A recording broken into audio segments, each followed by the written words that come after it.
Ang ating pag-uusapan ay pinamagatan ko pong From Temporary to Permanent Part 2.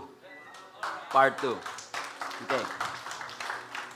So week 1, pinag-usapan natin From Garden to Garden. Week 2, From Garden to Garden Part 2. Week 3, From Temporary to Permanent Part 1. At ngayon po pag-uusapan natin From Temporary to Permanent Part 2. Tinatamad na ba si Pastor mag-isip ng title? Nilagyan na lang ng Part 2. Kung hindi nyo po napanood yung nakalipas na 3 messages, I highly recommend you to watch it on YouTube. It will transform your life and revolutionize the way you read your Bible. Amen? So again, for today's video, we are talking about the compare and contrast of the tabernacle and Jesus Christ. Week 1, kinumpara natin si Adan kay Jesus. Week 2, kinumpara natin si Moises kay Jesus. Week 3, pinag-usapan natin yung similarity at typology ng tabernacle kay Jesus. Tabernacle is like a tent kung saan kung saan lumulukob ang presensya ng Panginoon. It's like a church building. Pero at that time, hindi siya permanenteng building. No, it's a temporary tent na ginagamit nila. So ngayon, itutuloy ho natin. Last week, we talked about the first 2 furnitures and first 2 parts of the tabernacle. At itutuloy ho natin ngayon yung ating discussion. So, ramdam ko po ang readiness ninyo mga kapatid. So, let's dive right into the Word of God. From temporary to permanent, part 2. Ang tabernacle mga kapatid, o dinefine din na tent, is like a temporary dwelling place ng Panginoon nung ang mga Israelites ay naglalakbay sa wilderness. Madalas nyo pong marinig sa akin na ang mga Israelites, nung sila ay ilabas ng Panginoon mula Egypt to the Promised Land, dapat 11 days lang yung biyahe, inabot ng 40 years. Sa katigasan ng kanilang ulo, sa kanilang pagdududa sa kakayanan ng Diyos, sobrang delay at katakot-takot na problema ang kanilang inabot. Pero ang Diyos natin ay mapagmahal at nais niya na kahit ang mga Israelites ay nasa disyerto, gusto niyang magkaroon ng interaction with them. Yun nga lang ang problema, ang Diyos banal, ang mga tao ay makasalanan, ang Diyos ay righteous, ang mga tao ay sinful. Paano nga naman makikipag-usap ang isang perpektong Diyos sa hindi perpektong katulad natin? Pero alam nyo, ang pag-ibig ng Diyos mas nananaig pa rin sa kabila ng mga obstacle na ito. Kung kaya't pinili ng Panginoon na mag-establish ng tent o tabernacle kung tawagin, kung saan ito pong tent na ito ay nagsisilbing pansamantalang dwelling place ng Panginoon, kung saan pwede niyang kausapin ang mga taong makasalanan. Nakita nyo? Hindi sinira ng Diyos yung kanyang boundary, and yet nailapit pa rin niya ang kanyang sarili sa atin. Last Sunday, in-establish natin na yung tabernacle na ito ay foreshadow. It is like para itong paunang mensahe sa atin, na itong tabernacle na ito na nagsisilbing dwelling place is a picture of our Lord Jesus Christ. Na kung paanong yung tabernacle na ito ay temporary lamang, ang ating Panginoong Yesus din ay temporarily dwell within us. Sabi ng John 1:14, and the Word became flesh and dwelt among us. In the Hebrew, and the Word became flesh and tabernacled among us. Come on, somebody. So it's a picture of tabernacled among us. Bakit? Ang ating Panginoon pansamantalang nanahan dito para tubusin ang iyong mga kasalanan, para tanggalin ang lahat ng kahihiyan, para tanggalin ang lahat ng condemnation, pero nangako ang ating Panginoon na babalik siyang muli at permanente nang makakasama natin. From temporary to permanent. So the very purpose of the tent and the very purpose of the tabernacle is for God to fulfill His promise na ikaw at ako ay makakasama ng ating Panginoon. Hindi ba kayo nagtataka na nung bumaba ang ating Panginoong Yesus at nagkatawang tao, ang sabi ng angel, pangalanan mo siyang Emmanuel. Nang ibig sabihin ay, God is with us. Bakit? Ang main purpose ng Panginoon, makasama ka at makasama ako.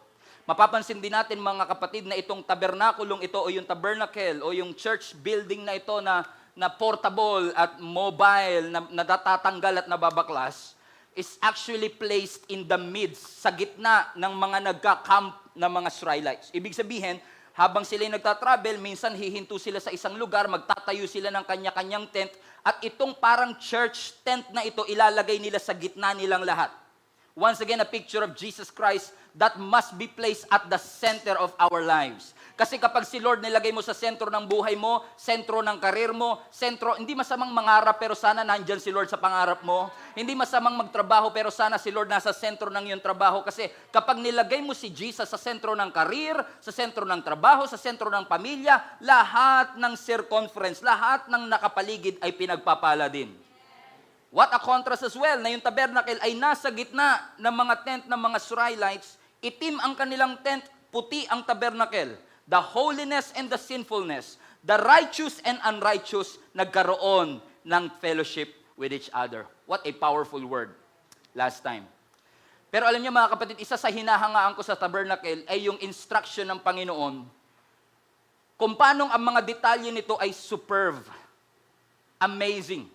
Kasi yung detalye ng scripture dito mula pa dun sa Exodus 25 hanggang Exodus 37 ay ipinakita rito ng ating Panginoong Hesus yung kulay, yung measurement at lahat ng mga materials na gagamitin sa pagbibuild ng tabernacle. Alam niyo kung ano-ano yung mga material na yon? May bronze, may silver, may gold, may spices, may gems. Kala niyo yung gems sa mga laro lang? Kasi ito talaga tunay na gems to, Brad. Hindi lang sa Candy Crush. Okay?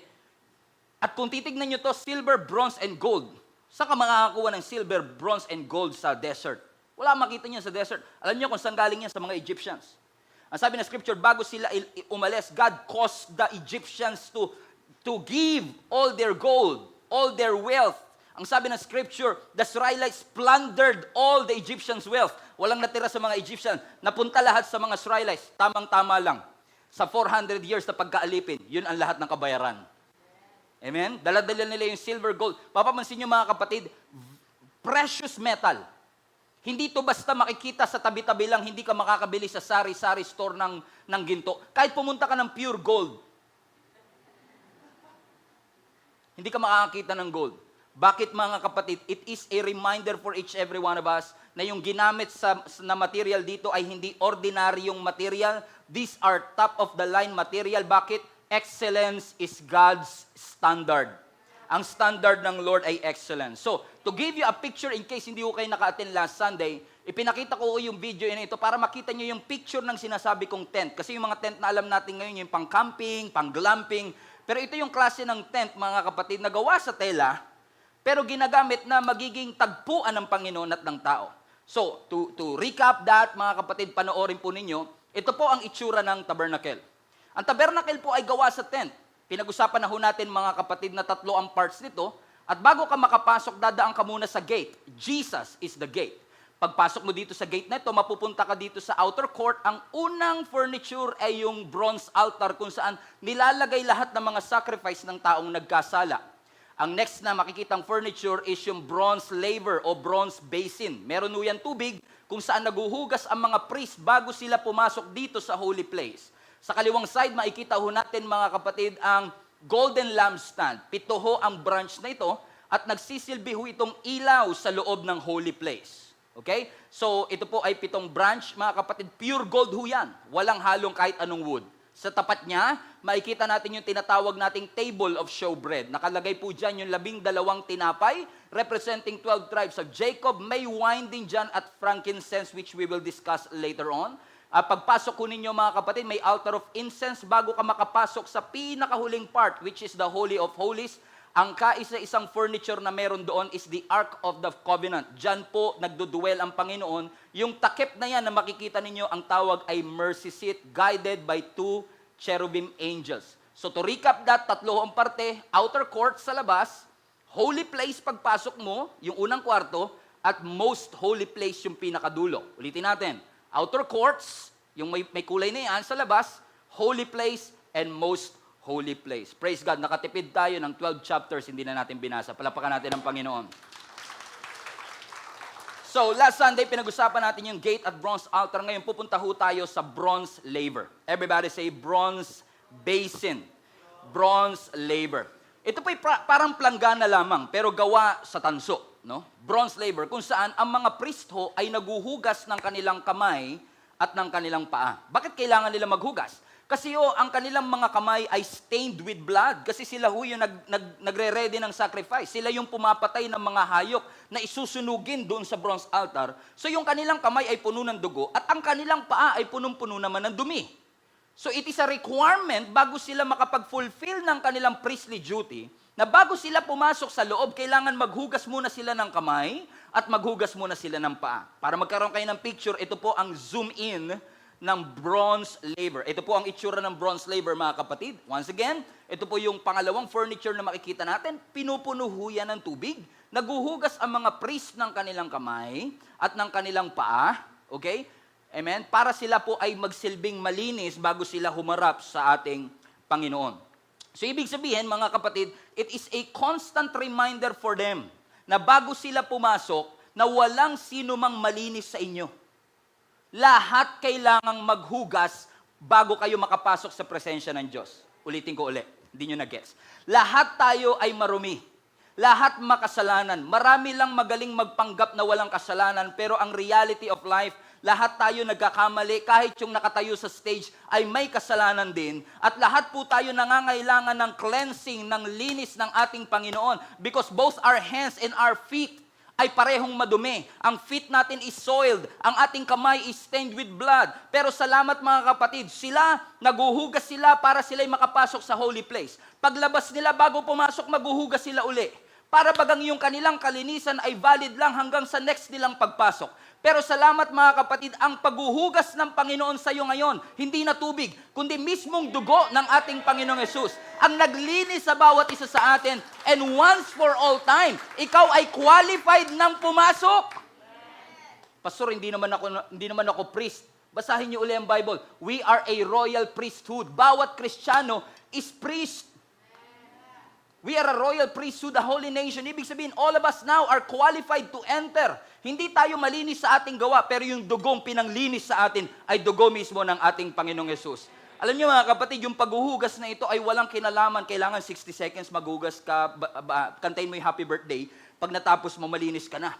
Actually, it is a ritual washing. Ginagawa nila ito para palalahanan ng kanilang sarili, marumi ako. At kung gusto kong pumasok sa presensya ng Diyos, kailangan kong saliksikin ang aking sarili. Everybody say, examine yourself.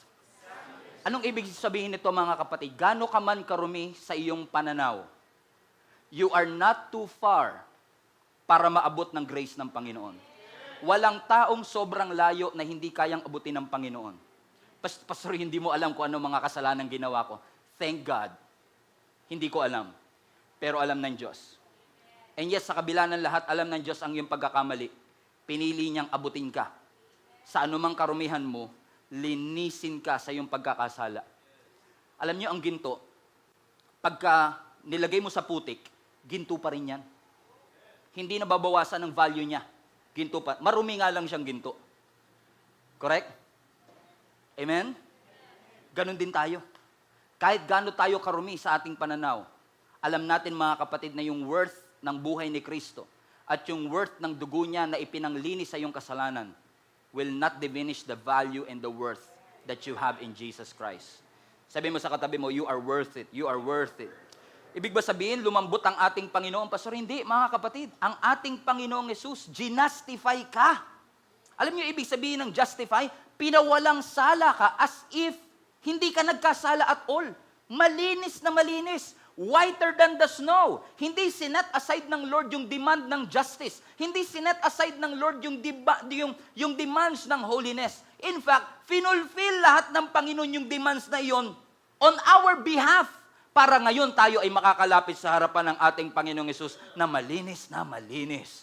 So yung tumig na yan is a symbol of cleanliness and sanctification. Hindi ba kayo nagtataka na sabi ni Jesus Christ, I am the living water?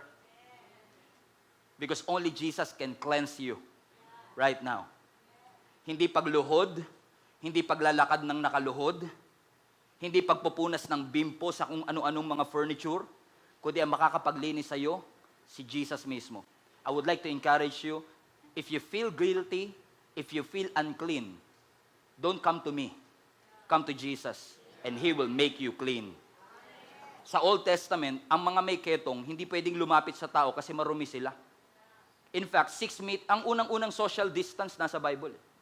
kailangan nila mag-social distance ng 6 meters sa mga tao kasi pag may nakalapit sa kanilang tao, magiging marumi yung tao na yun.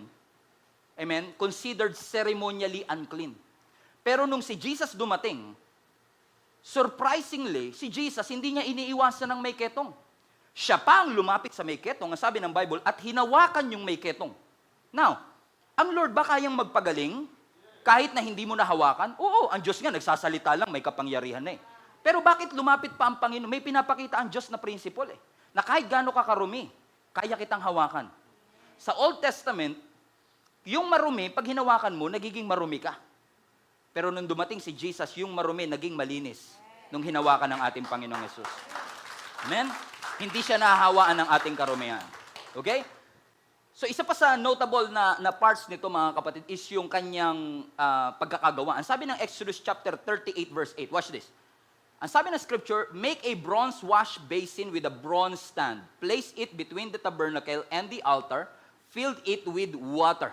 So ibig sabihin, ito ay punong-puno ng tubig na nagsisilbing kalinisan ng lahat ng papasok. So saan gawa itong bronze na ito? Very specific ang scripture. Tingnan nyo ang Exodus 38 verse 8. Ang sabi ng Exodus 38 verse 8, they made the bronze basin and the bronze stand from the mirrors of the woman. Everybody say mirror. So yung pinanggawa pala dito sa plangganang ito ay mga salamin ng mga babaeng naglilingkod doon sa tent. Now that's interesting. Kasi tayo, pag sinabi nating salamin, di ba, tayo, gamit natin ay mga glass. Pero nung unang panahon, yung kanilang mirror ay pinakintab na metal lang. So pinakintab na brass, pinakintab. So ibig sabihin, hindi nila talaga completely nakikita yung kanilang reflection, vague reflection lang. Eh pag vague reflection, lahat kayo pogi dyan. Oo.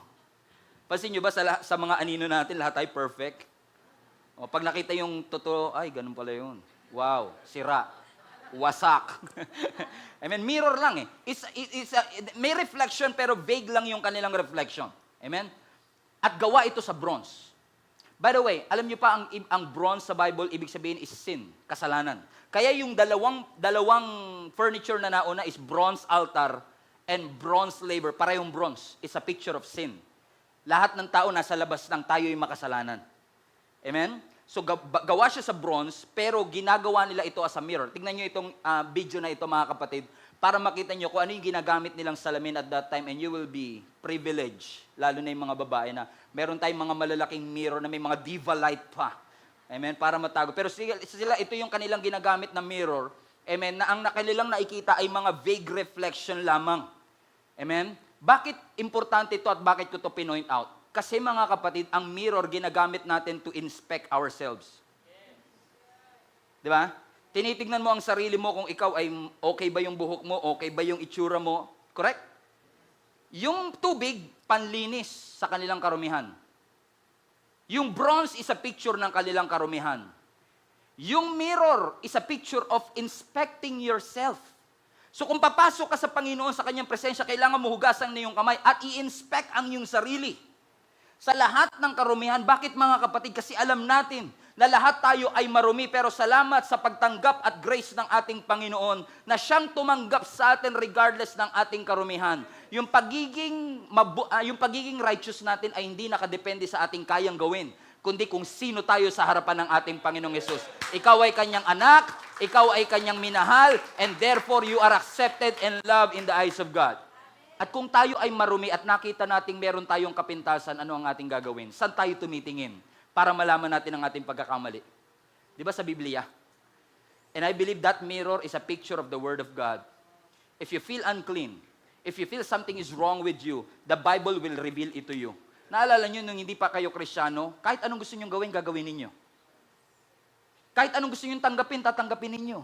Kung anong gusto nyo gawin, bahala na, I'm a free man. YOLO, you only live once. Pero nung nagbabasa ka na ng Bible, nakikita mo, mali pala to. It's like a reflection, nakikita mo yung pagkakamali sa iyong sarili. Because it is a reflection of the Word of God. Tingnan nyo yung sinasabi ng James chapter 1, verse 23. For if you listen to the Word and don't obey, it is like glancing at your face in a mirror.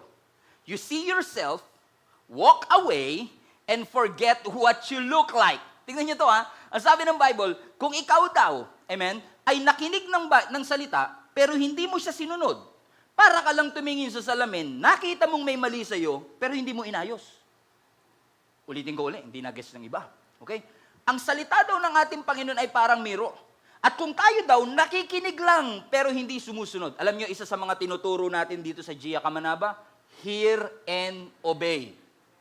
Huwag kayong sunod ng sunod lang na walang narinig. At huwag kayong kinig ng kinig lang na hindi sumusunod. Kailangan magka-partner lagi yung hear and obey. Everybody put that in the chat. Hear and obey. Ang sabi ng scripture, kung naikinig ka, hindi mo sinusunod, di para kang tumingin sa salamin, nakita mong may problema sa'yo, pero hindi mo inayos. Verse 25. But if you look carefully into the perfect law, sa salita ng Diyos, that sets you free. Hallelujah. And if you do what it says, kung susundin mo, don't forget what you've heard, then God will bless you for doing it. May blessing pag sumusunod tayo sa kanyang salita. So every time pinapakita ng Biblia, mga kapatid, kung anong mali sa atin, minsan may guilt feeling, ay kailangan ko itong ayusin, pero sana every time tumitingin ka at nagbabasa ka ng Bible, nakikita mo rin kung sino ka kay Kristo.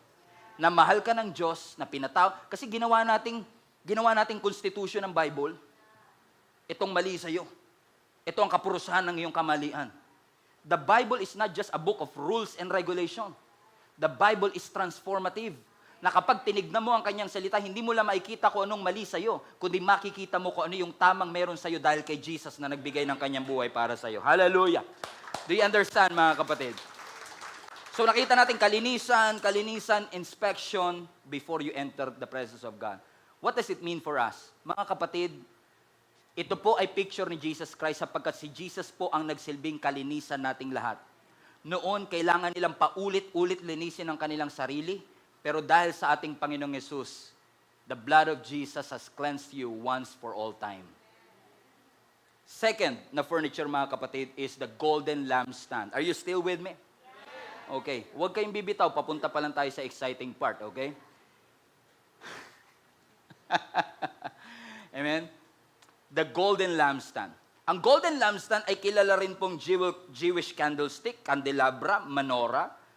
Tingnan nyo, mga kapatid, ang picture ng menorah candlestick. Ito po ang golden lampstand. So pagpasok mo ng holy place, makikita mo kagad itong parang kandila na 7 ang branches. Tandaan nyo po yan, 7 ang kanyang branches. Pansin nyo ba, parang korte siyang puno? Para siyang tree, no? Actually, kung titignan mo yung mga parang sanga-sanga niyang ganun, it's like a picture of flower, almond flower, mga kapatid. Ito ang nagsisilbing liwanag, kaisa-isang source of light doon sa loob ng holy place. Are you ready, mga kapatid? I said it again. Napansin niyo ba para siyang tree? Para siyang puno? I believe with all my heart na ito po ay korting puno to remind them of the redemptive plan of God mula sa kasalanan ng tao, mula dun sa unang puno. Yung garden, yung puno ng kaalaman ng tama at mali. Dun tayo bumagsak. Dito naman tayo tinubos ng Panginoon.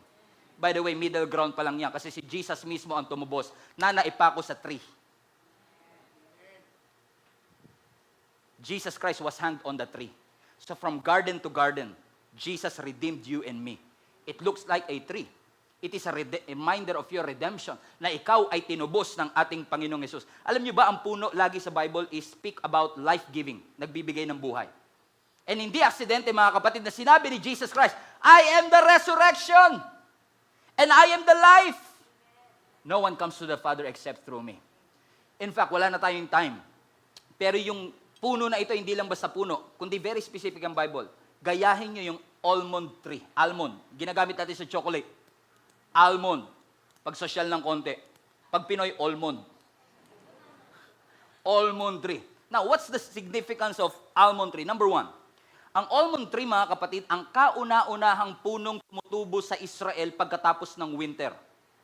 Winter kung saan patay lahat ng puno. Pero pagkatapos ng winter, yung unang-unang sumisibol, almond tree. A picture of Jesus Christ. Amen? The first fruits. Alam niyo, mga kapatid, yung 7 branches, okay lang kayo, punta tayo mas malalim ng konti. Let's go deeper. Yung branches niya 7. Okay? Ang sabi ng maraming Bible scholars, it signifies the 7 feasts of the Bible. At isa sa mga 7 feasts is yung Feast of First Fruits. Everybody say first fruits. Sa Feast of First Fruit, lahat ng mga tao, mga kapatid, yung unang harvest nila, Ibig sabihin, pag yung kanilang tinanim, tumubo yun, yung unang bunga, ibibigay nila sa Panginoon as an offering. Kaya first fruits, yung pinakaunang harvest, dedicated kagad sa ating Panginoon. That's a picture of tithes and offering din. Yung first 10% goes to God. The first must be to the Lord. So ibig sabihin, yung first fruits, ibinibigay nila sa ating Panginoon. Now, question. Alam niyo ba kung kailan nangyayari ang Feast of First Fruits? Come on, put that in the chat kung alam niyo. Ang Feast of First Fruits ay nangyayari pagkatapos ng Feast of the Passover. You already know where I'm going with this. So pagkatapos ng Passover, si Jesus Christ namatay on the Passover, correct? And He was buried on the ground. Nilibing siya on the Passover. Sa Jewish calendar, pagkatapos ng Passover, yung susunod na araw is Feast of First Fruits. In essence, kung si Jesus ang first fruits, hallelujah, na na-buried on the ground, 3 days later, Jesus rose again from the dead. Yung pinakaunang sumibol ay ang ating Panginoong Yesus. From the ground. He was the first fruit that rose again from the dead. It is a picture again of Jesus Christ. Hindi aksidenteng almond ang ginamit, mga kapatid. Bakit din almond? Kasi yung rod ni Aaron ay gawa sa almond. Now, hindi nyo alam yung story nito, pero just a quick story. Minsan nag-away-away ang mga Israelites kasi feeling nila, nangungusap lang ang Lord kay Moses and Aaron. Nainggit sila ng konti. Bahagya lang naman. Sabi nila, bakit kay Moses at Aaron lang? Tapos si Aaron pa ang gagawing high priest, parang promoted pa siya. Magkapatid tong dalawang to. Ano to, pamilya na, dynasty na to? Dito pwede. Gali sila Nagrebelde sila ngayon, kasi nga parang bakit kay Moses and Aaron lang? Gustong patunayan naman ng Panginoon na hindi ako nangungusap lang sa kanila, kundi gusto ko kayong lahat kausapin. Kaya sabi ng Panginoon, sige, para mahinto ang away, ganito gawin ninyo. Bawat isang representative ng tribo, kumuha kayo ng sanga. Kahit anong gusto nyo sanga, bawat isa. So 12 yung tribes, 12 yung sanga. Sabi ng Bible, ilalagay yan dun sa loob ng Ark of the Covenant, kinabukasan, tignan ninyo, kung sino yung may bunga, kung sino may flower, yun yung aking gagawing high priest. So naglagay sila, si Aaron naglagay siya, yung Aaron's rod na kanyang ginamit ni Moses sa paghati ng Red Sea, yung rod na yun yung nilagay sa Ark of the Covenant. Kinabukasan, ang sabi ng scripture, kinabukasan, out of 12, yung kay Aaron, yung nagkaroon ng halaman. Nagkaroon ng bunga pa. Alam niyo kung anong halaman? Almond tree. Almond fruit. O ano na ngayon, Pastor? You don't get it Tuyot yung sanga, walang buhay. And yet, 24 hours later, yung patay, nabigyan ng buhay, namunga pa. Anong ibig sabihin nito, mga kapatid? Anumang patay sa buhay mo, may kakayanan ang Diyos na bigyan ito ng buhay. Patay man ang vision mo, patay man ang pangarap mo, patay man ang karir mo, patay man ang negosyo mo, ilapit mo sa Panginoon kasi naniniwala tayo that Jesus is a life giver na kaya niyang magbigay ng buhay. Sabi ng iba, wala ka ng kakayanan, hindi ka na mapapromote, masyado ka ng matanda. Wala kang kakayanan kasi masyado kang bata. Hindi tayo naniniwala kasi ang Diyos ay may kakayanang magbigay ng buhay sa bawat isa sa atin. Na anumang sitwasyon, sinukuan ka man ng doktor, ang Diyos ay may kakayahang magbigay ng buhay sa bawat isa sa atin. Diyos lang ang may kakayanang i-convert yung buhangin na maging lisa. Yung 10 salot, remember that? Diyos lang ang may kakayanan na buhayin si Jesus Christ mula sa pagkamatay at muling nabuhay. Si Lazarus na 4 days ng patay at mabigyan ng buhay. Bakit, mga kapatid? Jesus is the resurrection and Jesus is the life. Pangalawang notable dito sa golden lampstand ay gawa ito sa ginto. Exodus 25, verse 31. Make a lampstand of pure gold. Now, yung nasa labas, bronze. Yung hugasan ng kamay, bronze. Pagpasok nila sa loob, ang unang furniture, ginto. Yung nasa kanan, table of showbread, ewan ko kung naaalala pa ninyo, ginto. Yung altar of incense, ginto. Yung wall, ginto. So, ibig sabihin, pagpasok mo sa pangalawang kortina, pure gold.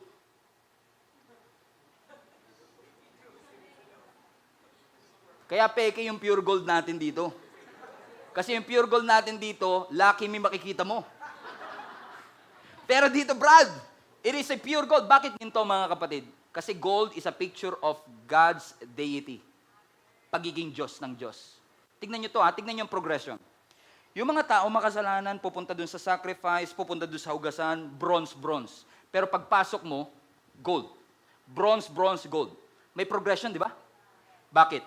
Listen, kasi kung gusto mong mapalapit sa Diyos, sa Kanyang presensya, kasi habang lumalapit ka, papunta ka sa presence ng Lord. Habang lumalapit ka sa Kanyang presensya, it will cost you more. I said it again, it will cost you more to come into His presence. Do you agree? Naalala niyo po ba dati nung bago pa lang kayo sa Kristiyano, okay na kayo, napaatin-atin lang. Malinis lang ni Lord yung kasalanan ko, masaya na ako, pastor. Kahit nga wala ako, kahit hindi ko masyadong naririnig yung sinasabi. Yung nandun na ako sa may church, yung marinig ko lang may nagtutugtugan kahit malabo, alam ko na pinalinis na ng Panginoon yung kasalanan ko. Ganun lang. Pero habang tumatagal, nagpo-progress. Dati pagka nag-worship, hindi ka makataas ng kamay. Hiya ako shy ako hiya ako. Pero nung second song na, ganto-ganto ka na. Diba? Tapos pag tumatagal ka, tumataas naman ng konti yan. Ngayon talaga, after 1 year, grabe, taas na ng kamay mo. Talaga, sukong-suko kay Lord Diba? Kala mo, criminal talaga, sukong-suko. Lord, suko na talaga ako Amen. Bakit? May progression siya Amen? May progression Ganun tayo mga kapatid. Every time you want to get closer, dati paatin-atin lang. Ngayon sinasabi mo, hindi, mag-i-stay ako after ng service, magli-link up ako. Mag-join ako sa growth track. Mag-give ako, magsusupport ako. Bakit? Unti-unting binabago kasi habang lumalapit ka kay Lord, nagpo-progress yung relationship mo sa Kanya. Hindi ka naman siguro papayag mga kapatid na yung manliligaw mo kung gano'n siya kadati, ganun pa rin siya ngayon, di ba? Di ba, naghahanap ka rin ng progression, di ba? Come on. Kailangan, syempre, mahalan tayo dito. Pakita mo sa akin, hindi pwedeng puro sabi-sabi lang, I love you. Diba, kailangan pakita mo sa akin na talagang mahal mo ako, Brad. Kasi hindi porkit may kilig, may pag-ibig. Tawa-tawa kayo dyan. Yung iba naman sa inyo, kinilig lang, hindi nakinig. Kaway-kaway sa lahat ng kinilig lang, pero hindi na nakikinig.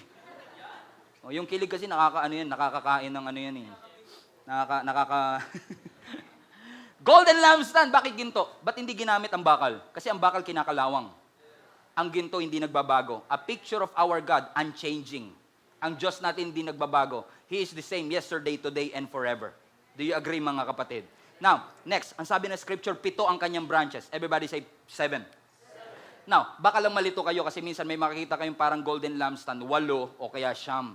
Sa tradition kasi ng mga Israelites, yung Hanukkah, ginagamit nila 8 or siyam. Pero actually, that's not biblical. Ang biblical talaga, tradition lang yon. Pero ang tunay na nasa biblical ay 7. Now, bakit 7? Kahit number sa Bible may significance, may importansya. 5 is a number of God's grace. Okay, tignan nyo ang prodigal son. Pagbalik niya, amen, bring out the best robe. Put a ring on his finger. Sandals on his feet. Amen. Let's kill the fattened calf and let's celebrate. 5 things na ginawa, a picture of God's acceptance and God's grace. Yung 5 beses binanggit ang pangalang Noah. Noah found grace in God's eyes. Yung 5 beses binanggit ang pangalan ni Ruth. Ruth found grace because 5 is a number of God's grace. 7, however, is a picture of perfection. Perfectness. Perfection. Kaya nga si Noah, nung gugunawin sa ark, ang sabi ng Lord, magdala ka ng 7 pares ng hayop. Hindi ba kayo nagtataka na 7 ang ating kontinente? 7 ang ating karagatan. 7 ang level ng periodic table. 7 ang kulay ng rainbow. Roy G. Bibb. Hindi kayo nagtataka? Na 7 ang araw natin sa isang linggo. Hindi ba kayo nagtataka na 7 ang dwarfs ni Snow White? Perfect! Hindi, kidding aside, 7 is a number of perfection. Ibig sabihin, this number, mga kapatid, represents the perfection of God. Kasi ang sabi ng scripture, hindi katulad ng ibang furniture, kahoy, balutan ng ginto. Itong lampstand, pure gold. Kailangan to, pure na gold. Amen? At ito ang magsisilbing kaliwanagan. This will be the only source. And 7, actually, yung 7 na yan is a picture of 7 feasts. Could be the 7 churches in Revelation. Whatever it is, mga kapatid, 7 is a picture of God's perfection. Pati musical notes natin, 7. Do, re, mi, fa, sol, la, ti. 7. Yung do kasi pareho lang sa do. Diba? Different octave lang. Come on, somebody. Huwag niyo akong dadayahin. Nag-aral ako music, Brad. Wag me. Okay? Amen? 7 musical notes. Everything is 7, mga kapatid. Bakit? 7 is a number of perfection. Amen? And that perfection is the perfect light, the only source of light inside that holy place. Watch this. Pag nasa labas ka, ang ilaw mo ano? Araw. S-U-N. Amen? Yun yung nagsisilbing liwanag ninyo. Pagpasok mo, ang magsisilbing liwanag ninyo, sino? Yung golden lampstand. A picture of sun. S-O-N. Jesus Christ. Pagpasok mo sa Ark of the Covenant, what will be your light? The glory of the Lord, the presence of God. Tignan nyo yung intensity, mga kapatid, ng picture of light of Jesus because that golden lampstand represent God bringing light into the Word. Ang sabi ng Bible, the Word of God is a light unto our feet. I believe, mga kapatid, listen to me. Ang sabi ni Jesus, I am the light of the world. That is a picture of Jesus Christ. Ibig sabihin, anumang bagay na madilim sa'yo, anumang bagay na confused ka, hayaan mong si Lord ang magbigay ng kaliwanagan. Meron ba sa inyo, every time you come to church, may mga confusion kayo, may mga tanong kayo na hindi masagot, may mga worries kayo, anxiety kayo, parang may kadiliman sa puso nyo na walang makapagtanggal. Nagbasa ka ng libro, nag-google ka, hindi matanggal-tanggal, pero the moment na nakinig ka ng salita ng Panginoon, para kang biglang pinalaya. And you say, let's skip to the good part. Tagal lumiwanag lahat eh. Nagkaroon ng kaliwanagan. Bakit? Yung Word of God can shed light. Jesus can shed light into your situation. Liwanag ng Diyos ang maghahayag ng katotohanan. Kahit paano ang sabihin nila, kahit ano pang kwento ang gawin nila, kahit sino pa ang kumutya sa iyo, kahit sino pa ang manlait sa iyo, kahit ano pang kasinungalingan ang ibato nila sa iyo, kahit ano mang confusion ang manaig sa buhay mo, just invite the presence of Jesus Christ into your life and His light will shed light into the dark places of your life. Madilim at that time, pero once na nagliwanag yung light, tuloy-tuloy ang kaliwanagan. And by the way, yung ilaw na yun hindi namamatay 24/7. Which is a proof, mga kapatid, that Jesus' light in our lives will continue to shine in your life. Just invite Jesus into your life. Supernatural yung ilaw na kayang ibigay ng Diyos sa iyo. Ang sabi ng Bible, di ba? The Word of God is a lamp. Everybody say lamp. Lampara. Lamp unto your feet. Kung tayo lang masusunod, anong gusto nyo? Lampara o spotlight? Kung madilim ang kagubatan, anong gusto nyo? Lampara o spotlight? Spotlight, para kita mo lahat. Pero bakit lampara lang? Kasi yung lampara, hindi niya kayang ilawan yung buong gubat. Pero kaya niyang ilawan yung susunod mong hakbang. And the Word of God will shed light to your next step. Hindi man ipapakita ng Lord sa iyo yung kabuuan ng buhay mo, kung ano mangyayari sa iyo 5 years later, pero ipapakita ng Lord sa iyo kung anong susunod na step. Anong next step sa aking business? Anong next step sa aking career? And God wants you to follow every step of the way. Because He is the light that shines on your life. Hallelujah! Palapakan natin ang Panginoon. John chapter 8, verse 12. When Jesus spoke again to the people, He said, I am the light of the world. And whoever follows me will never walk in darkness, but will have the light of life. Grabe! Pag si Lord talaga naging ilaw mo, yung salita niya, because Jesus is the Word, din naman eh, kung ang kanyang salita ang magsisilbing ilaw sa buhay mo, walang kadilimang mananaig sa atin. In fact, ang sabi nga ng Bible, in God's light, we see light. Sa kaliwanagang ibinibigay ng Lord, nagkakaroon ng kaliwanagan ng iyong buhay. Meron ba sa inyo, mga kapatid, na may mga bagay na pagpupunta kayo sa church, may mga specific answer kayong tinatanong, Lord, ito yung specific question ko, I hope masagot. Ito yung favorite song ko, I hope makanta. Ito ang favorite preacher ko, I hope siya yung mag-preach. Ito yung favorite singer ko, I hope siya yung May mga specific tayong gusto no? Pag pumupunta tayo sa church.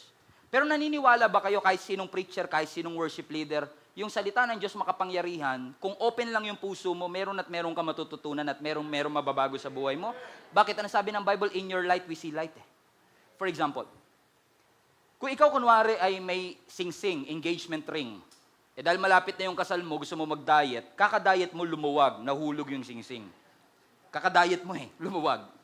Tapos, one day, pumasok ka sa kwarto ng kaibigan mo, lumuwag yung sing-sing, gumulong papunta sa loob, madilim yung kwarto. Hindi mo kabisado yung kwarto. Anong una mong gagawin? Ulitin ko uli. Yung singsing mo nahulog sa kwartong hindi ka pamilyar, sobrang dilim. Ano ang gagawin mo? Buksan ang ilaw. Di ba? Now, ang tanong. Pag binuksan mo ba yung ilaw ba tututok lang dun sa singsing? Wow. O sa buong kwarto?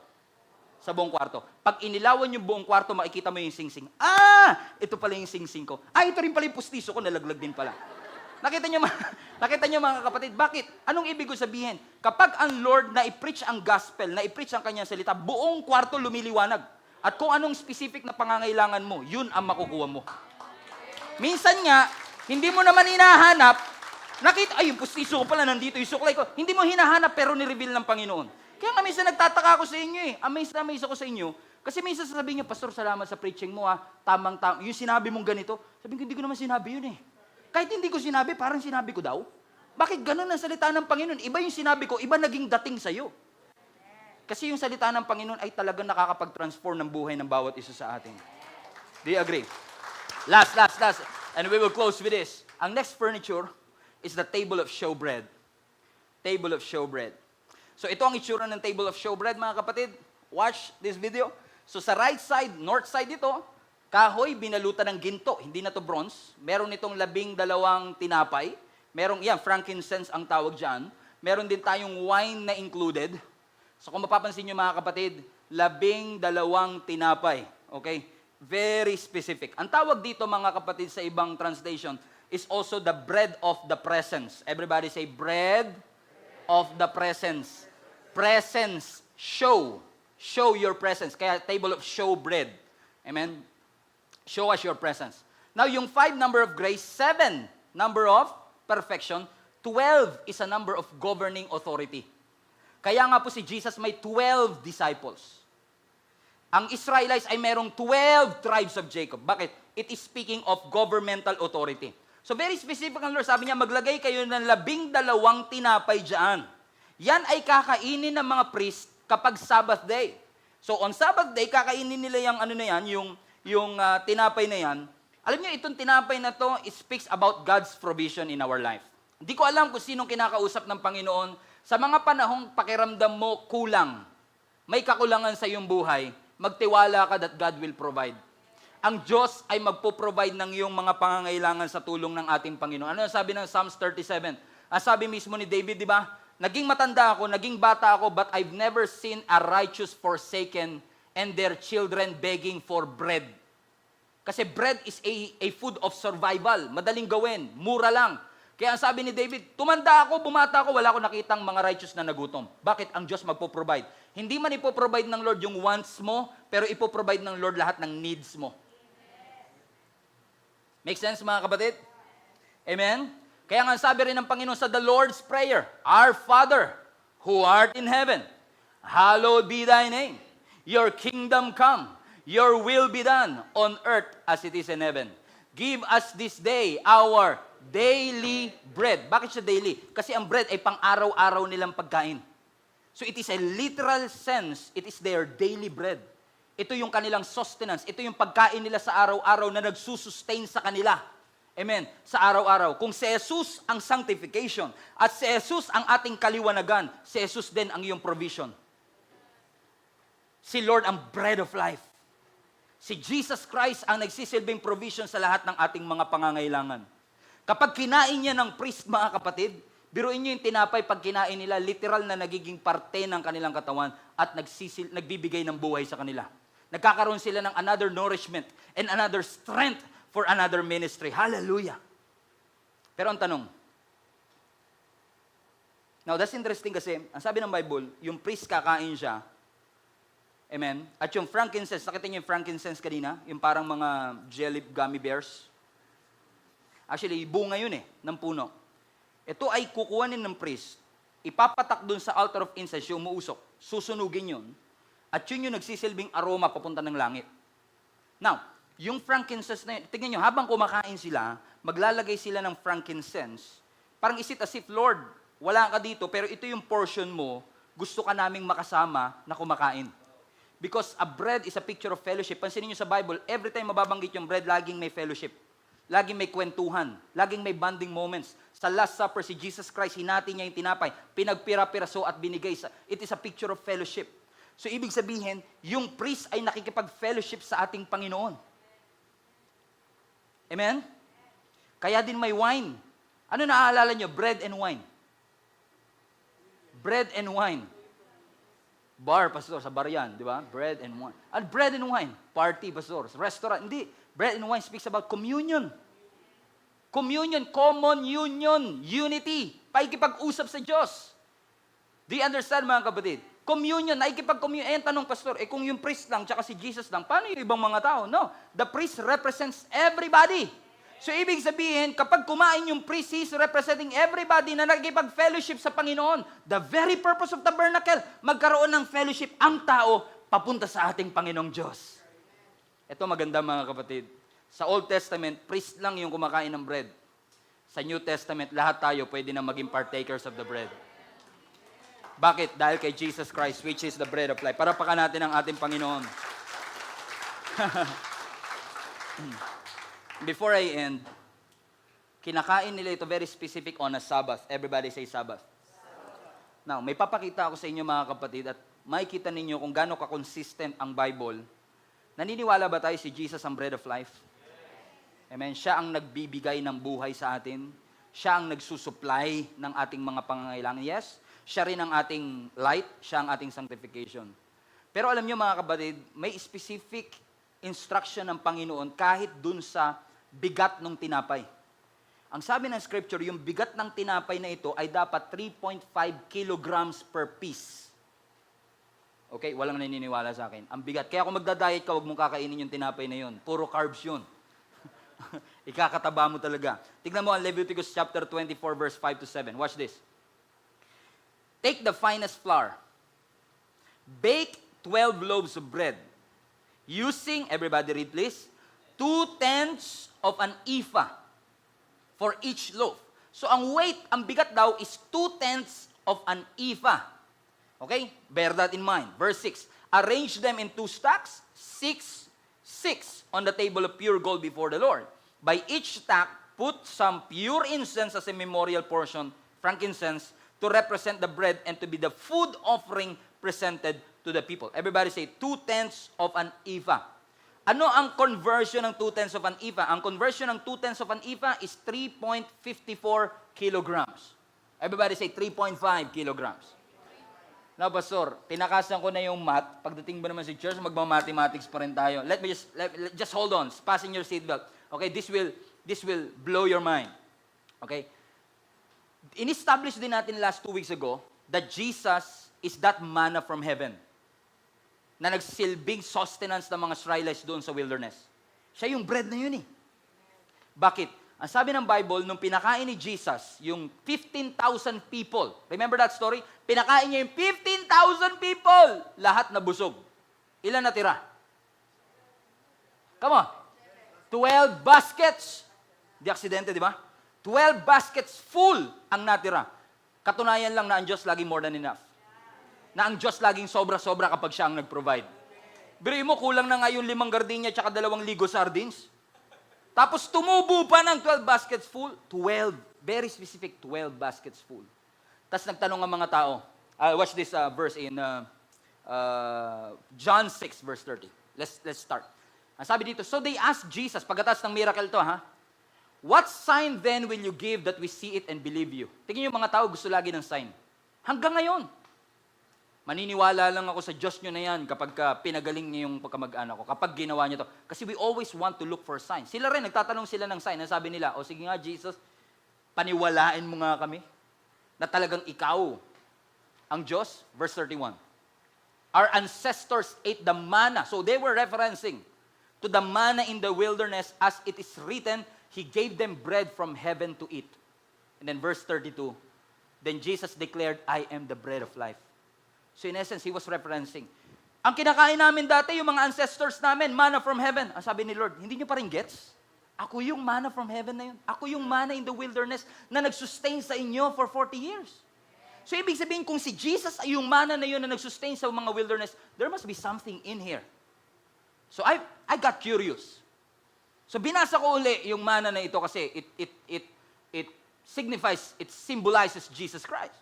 So binasa ko uli kung ano instruction ng Lord. Watch this. Ang sabi ng Exodus 16. Then the Israelites saw it, and they said to each other, what is it? So, backstory. Nung bumaba na yung mana, yung Coco Crunch. Remember? Yung Coco Crunch. Kasi flakes daw siya parang Coco Crunch. So, nung bumagsak yung Coco Crunch mula sa langit, hindi nila alam kung ano itatawag. Ang sabi nila, what is it? So, mula nung tinawag nila, what is it? Ang translation sa Hebrew, mana. What is it? So, ang tawag nila, mana. What is it? For they don't know what it was. So, Moses said to them, watch this, it is the bread. Di ba? Ang gandang clue niya, Brad. It is the bread the Lord had given you to eat. Watch this, verse 16. So this is what the Lord has commanded. Everyone is to gather as much as they need. Take an omer. Everybody say omer. So parang yung ephah kanina, conversion din ito, currency din. So kanina, 2/10 of an ephah, ang sabi ng Lord, okay, ito ang manna from heaven, pero ang kukunin lang ninyo araw-araw, isang omer bawat isang tao. Now, conversion, write it down. Ang isang omer, ang conversion niya is 1.77 kilograms.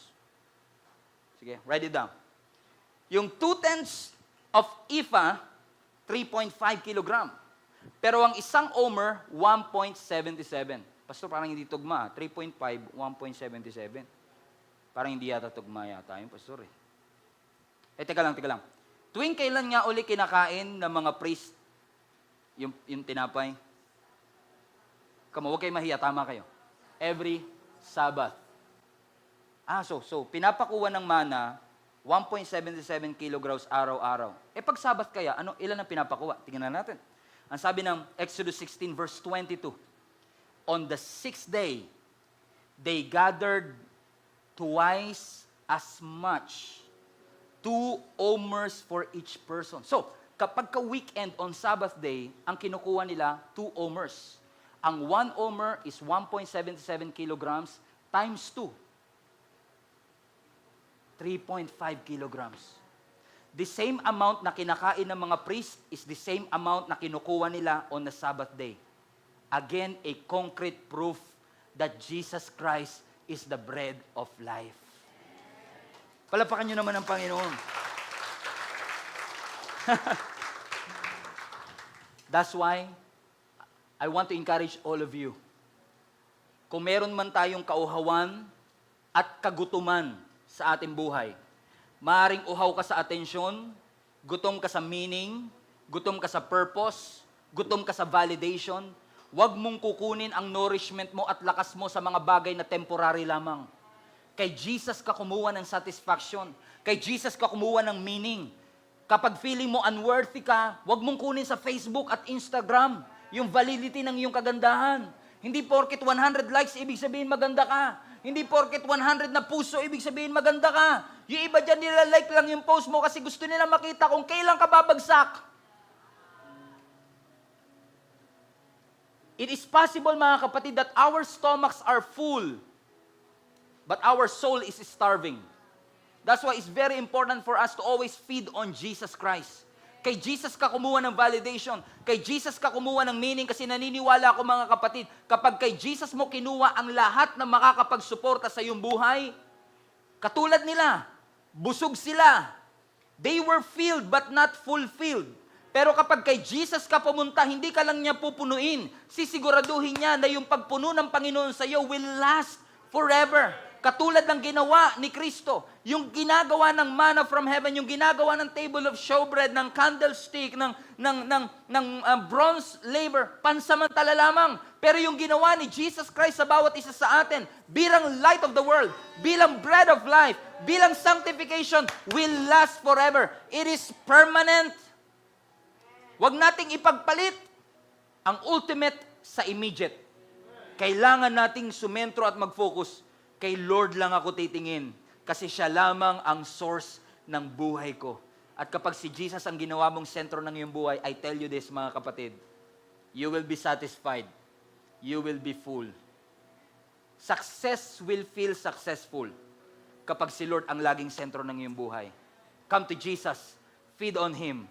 Huwag mong hayaan na kukunin natin sa iba ang validation natin, sa kaopisina natin, sa boss natin. Kapag sinabi ng boss kong, good job, fulfilled na ako, huwag nating ilagay sa boss natin ang fulfillment ng ating buhay. Ilagay natin kay Jesus Christ. Magugulat ka mga kapatid. Kahit hindi na-appreciate ng boss mo, kahit hindi na-appreciate ng magulang mo, alam mong meron laging Diyos na nandyan, na nakakaalam ng katotohanan, na nakaka-appreciate ng lahat ng ating ginagawa. And you'll be surprised mga kapatid, mas fulfilled kapag si Lord ang nangako nito sa iyo.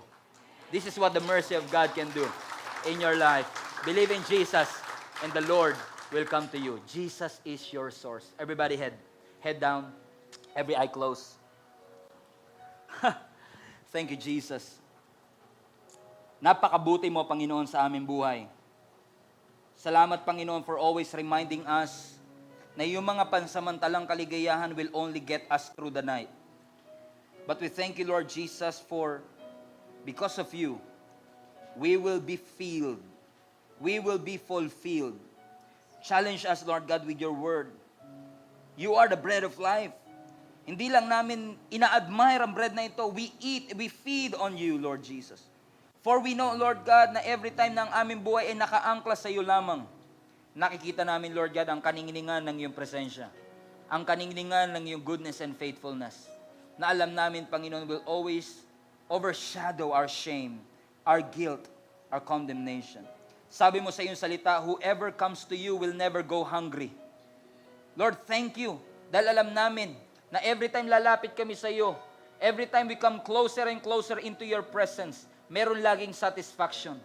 Merong kapanatagan. Merong joy. Salamat sa church na ito, Panginoon, na nagbibigay ng peace, ng joy sa aming mga puso. Kung kami man ay bothered, kung kami man ay troubled, maraming salamat, Panginoon, na sa kabila ng mga pagsubok na aming pinagdadaanan, yung assurance ng aming mga kapatid at assurance ng iyong salita, na kami magtiwala lang sa iyo sapagkat alam kong meron kang bagay na inilaan para sa amin, na makukuha namin ang lahat ng mga pangako na ibinigay niyo po sa amin. Lord, I pray in Jesus' name, each and every one of us will always focus on you alone, Jesus Christ, and allow our hearts, Lord God, to always put Jesus at the center of everything that we are doing. Kapatid, lagi mong ilagay si Jesus sa sentro ng iyong gagawin. Mangangarap ka man, ikaw man ay magnenegosyo, ikaw man ay magtatrabaho, lagi mong huwag kakalimutan si Jesus ang ilagay sa sentro ng lahat ng bagay na ito sapagkat naniniwala tayong kapag nilagay mo si Jesus sa sentro nito, ang buong buhay natin ay makakaranas ng pagpapala.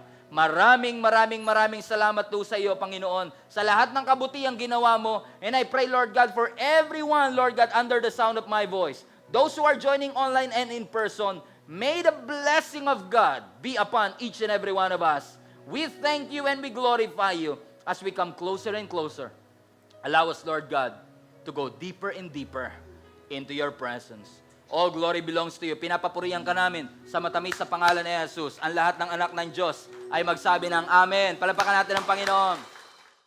Hi Guava Family! Maraming salamat na natapos po ninyong panoorin ang video na ito. Bago lamang po tayo pumunta sa ating next video, ay nais ko pong personal na imbitahan kayong suportahan ang gawaing ito financially.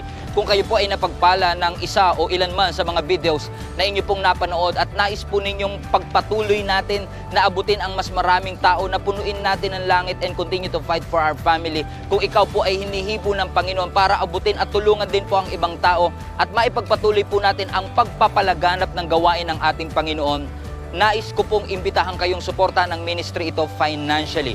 You can do that by going through our website, gscmnb.com/give, at lahat po ng mga ways that you can give through GCash, through bank transfer, to remittances, or through online transfer. Lahat po yan ay pwede nyong magawa at lahat po ng accounts ay naka-flash po at nakalagay doon sa website na ito. Marami pong salamat sa inyo. Naniniwala po tayong givers are blessed. At kung tayo po ay nagtatapat at tayo po ay ginagamit ng Panginoon para pagpalain ng iba, sabi nga ng Bible, those who refresh others will be refreshed as well.